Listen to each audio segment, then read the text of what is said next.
So let's get into the like actual substance of this debate, or at least the appearance of substance that each leader tried to slap onto their campaign costume. If the last part was about the performance, this is more about the script, about like what the actors said, what they dodged, and what they completely edited out entirely. The debate was structured around the 5 main themes, each meant to reflect the real lived concerns of Canadians. But in typical federal theater fashion, these issues were contorted through a very narrow, centrist Overton window where every question got treated like a business case study, and every answer sounded like it was run through a stakeholder management seminar. Every answer was very much think tanked.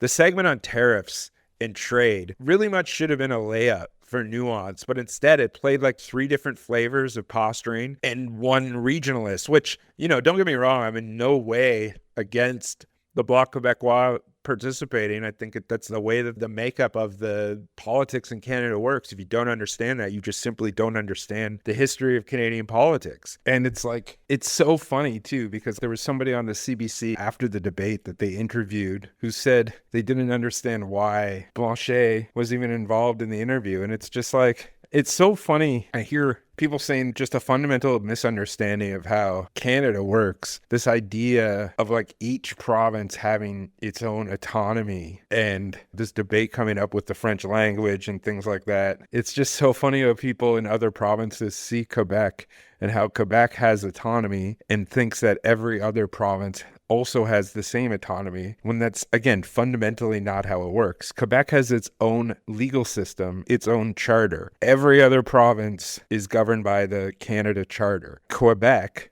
was granted its own legal system, the Civil Code, when it was brought into Canada Confederation in 1867. Quebec created its own charter in 1976 before the Canada Constitution Act was signed in 1982. So Quebec is a bijudicial nation within a nation. If we're like, I'm not even a Quebec nationalist. It's just, that's the history. No other province has those things. No other province has the legislative and the legal framework to have its own autonomy. With that said, like, there was very much an element of this where it was very much, because of the tone was turned down, it very much seemed just like a television segment, right? That didn't have like an actual debate. It seemed more made for TV than made for civic engagement. Carney really positioned himself again as like, I'm the grown-up in the room, trying to convince the viewers that the Liberals were the ones who were best equipped to manage the fallout of another Trump term. Carney said, the world has changed. We need partners who can handle the volatility.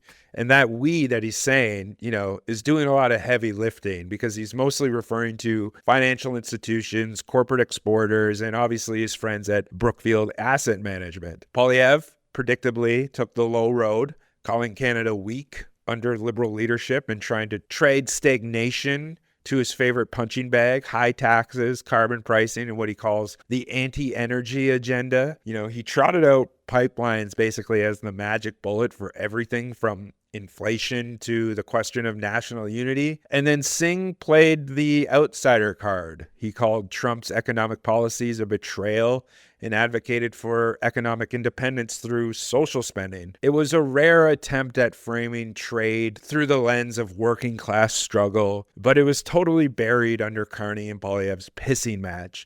And then Blanchet, always eager to represent Quebec in the way that he should, condemned the Liberal Party for ignoring Quebec's lumber and dairy industries and very much continued to demand Quebec autonomy. In this instance, what we had in respect to the trade war talk and tariffs, it was much more everyone seemed to be shooting in different ways on Trump as opposed to like debating each other. The real meat and potatoes section for a core element of voters, or at least what it should have been, was once again the kitchen table talk, right, of affordable housing. Because Poilievre went in hard describing a housing hellscape where Canadians can't even dream of home ownership. But his solution is sell off federal land, cut red tape, and flood the market with new builds that's just going to increase the cost of a house because all those new builds are going to be bought up by foreign investment. It's libertarian monopoly logic, essentially, and it's just build more and hope that it trickles down, when essentially it's not 1950 anymore. That's not how it works. And Carney responded with a bloodless PowerPoint vibe. He touted modular construction incentives, private sector coordination, and the targeted tax breaks for developers. Very funny considering that Brookfield also has investment in the modular housing sector.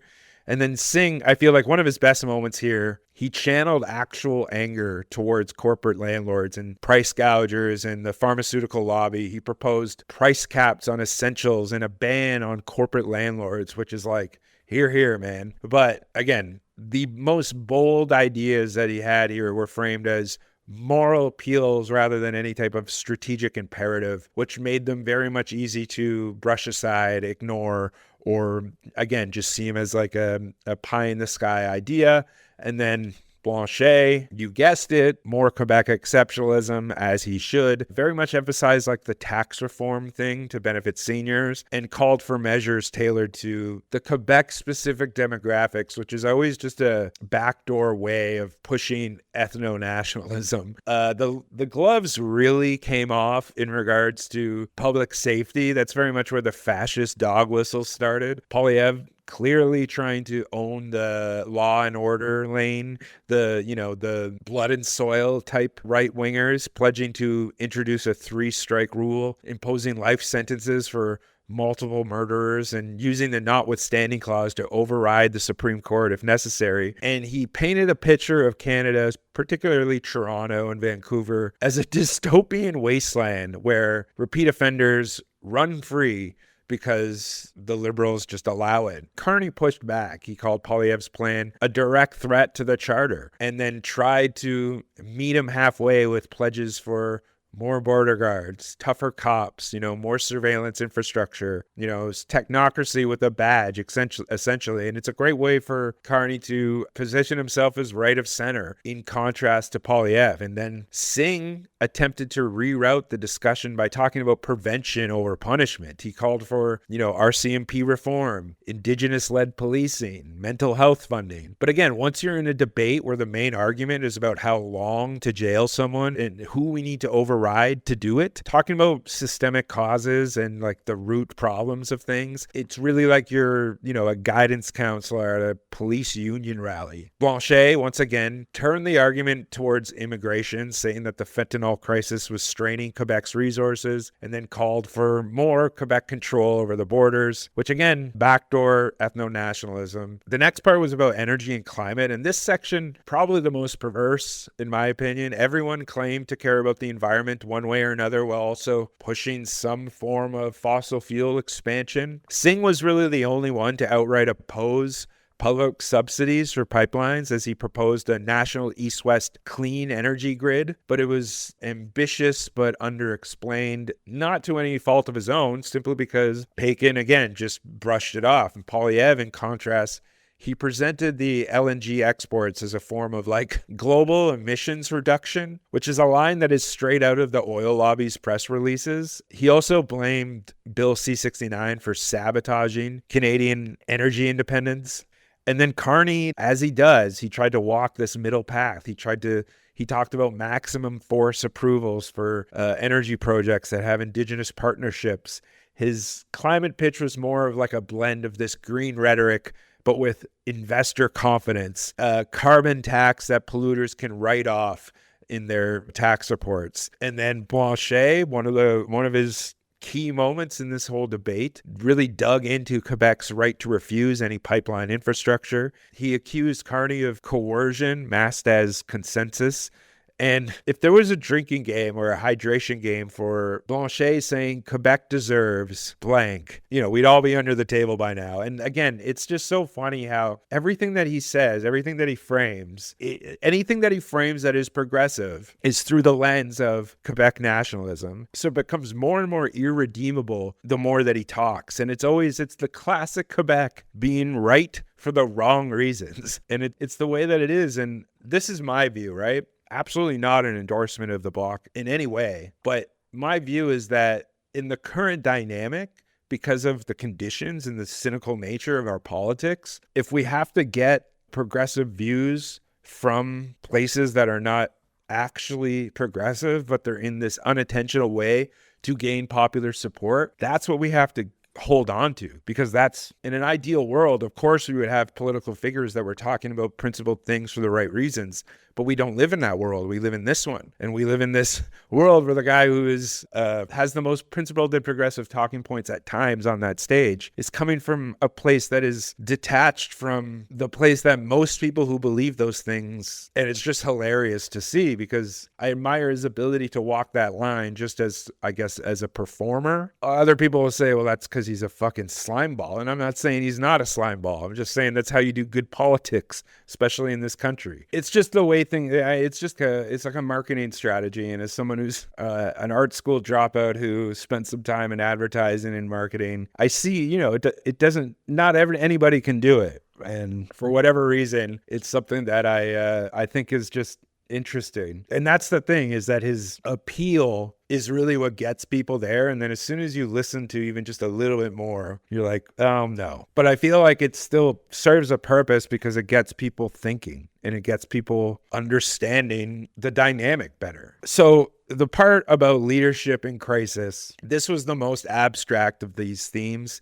and it pretty much was the most revealing. Carney really leaned into his brand as I'm the adult in the room. He framed all of these crises as economic, environmental, geopolitical, as a risk to be managed rather than a system that needs to be changed. And Singh tried to argue that crisis leadership means standing up for working people and protecting public institutions. But again, the entire technocratic framing of this debate made that sound like he was flailing and yelling into a wind tunnel. Poilievre pitched himself as the anti-elite savior who would burn the place down and rebuild it without bureaucrats or woke ideology. And then Blanchet, again, the nationalist tactician, he proposed that all leaders meet a week after the election, regardless of the outcome, to begin addressing the crisis together. It was obviously like a calculated gesture that was very statesmanlike on its face, but it, again, came wrapped in the Quebec First logic. And when Carney responded, he responded with this half-joking, yeah, you're welcome to come too, Steve. And Blanchet said, well, that's not very respectful. And it was weird, because it was definitely a bad move for Carney, and he realized it, because he basically said,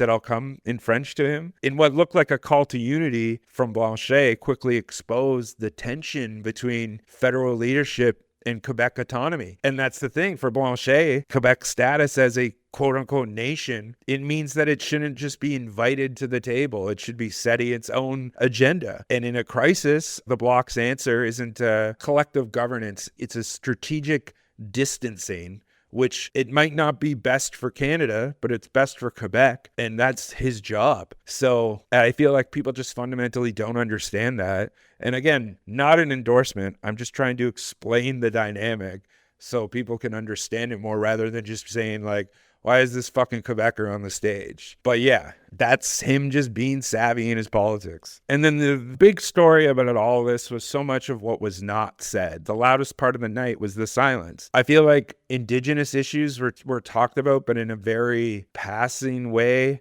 that didn't get at the core element of things. Putting Carney on the spot about like pipelines and things like that without actually talking about Indigenous sovereignty and the ban system. Something that Poilievre said, which was that they did consultation with First Nations and 80% of them agreed to the pipeline and 20% of them didn't. So majority rules. And I just have to say, the 20% of First Nations who say no, they're not a part of a minority. They are a majority of their own nation who are saying no. You are legitimately undermining Indigenous sovereignty by saying majority rules, because they're not a majority. And that framing, that's really like, it's the corporate capture of Canadian politics. And the debate was full of these symptoms of the crisis, but no actual diagnosis, right? Like even Singh, who gestured towards systemic critique, he never quite crossed the line into calling out like the lobbying class that bankrolls this entire circus.